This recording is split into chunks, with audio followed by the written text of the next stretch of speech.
Hey, what's up, everyone? Morey here, and today we'll be taking a look at Melissa Jefferson's sprinting mechanics in her 10.73 world leading time in 2025. We're going to go ahead and hop right into the video here. So, I was looking at, after she ran this, the fact that I really don't have any specific Melissa Jefferson sprinting breakdowns, which is surprising because she's had a lot of success. I know I've broken down some of her mechanics in the past, just put a focus on like when she won the NCAA championships or even when she won the world championships. Just did a breakdown of those races in general, not specific on Melissa Jefferson. So let's look at how she is getting out of the blocks to start off. I think she does a great job, especially for her size. 5'4" in comparison to Gabby Thomas, who is 5'10, but she still does a really good job of picking up a lot of distance in these first few steps. So you could see her compared to Gabby in her first two steps.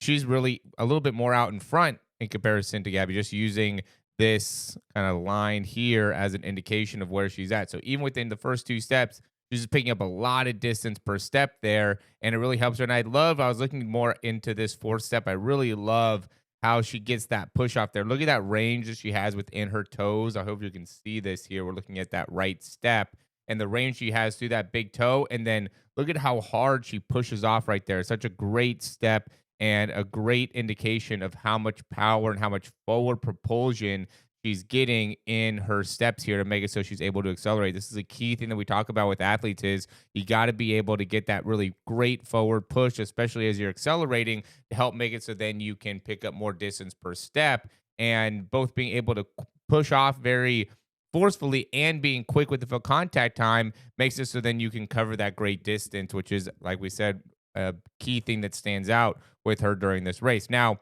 when she gets to top speed, what really stood out, and there's people that left comments on the video of how fast her foot contact is. And look how good of a job she does at getting the knee up, kind of toe up position on the front side, and then gets that extension, pulls back. She almost looks like she's landing a little bit more towards like the back part of her foot here as she's striking the ground. But we know that what's important is she's just landing with her foot really well right underneath her hip, and is then being very quick to be able to push right back off. So basically, by the time her foot, and this is another coaching thing that I will give it as an example, once that foot crosses the hip, we don't want to end up allowing that foot to be stuck on the ground. We want to be immediately getting that heel up and driving that knee through to make it so then that foot doesn't get lost back behind. And she does a great job being able to do that. Now, the faster that you are as an athlete, the higher the foot naturally goes, just because that push off is just so powerful. So we want to be able to get a strong push off to have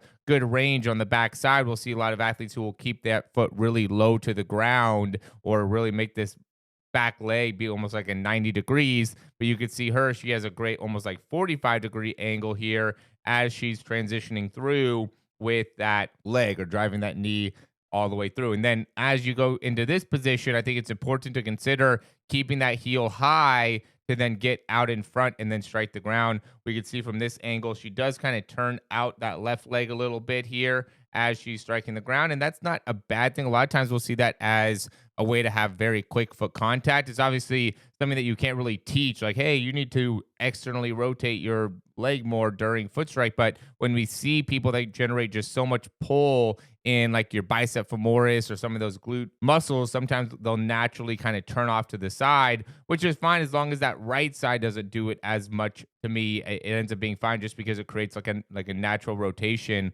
within the body, which could be beneficial for a lot of people. So typically, though, when we see that, it's like that same side arm. So we can see that left side arm is pulling more straight back, where that right side arm is a little bit more off to the side. So that kind of helps as a balance. So her left leg is turning off to the side here, but to counter that, that right arm is going off to the side there. She's in general getting more of like a forward motion, but she's just creating more rotation within like the core, within the hips, and within the shoulders to make it so then that adds some additional power to the sprinting. So a lot of cool things that we saw here with Melissa Jefferson. I think that she is just, I mean, she's still so young. There's a lot of great things that she could still accomplish as a sprinter, and this just shows that she's just getting started 10.7 this early on in the season too. This is beginning of June, and she's already running 10.7.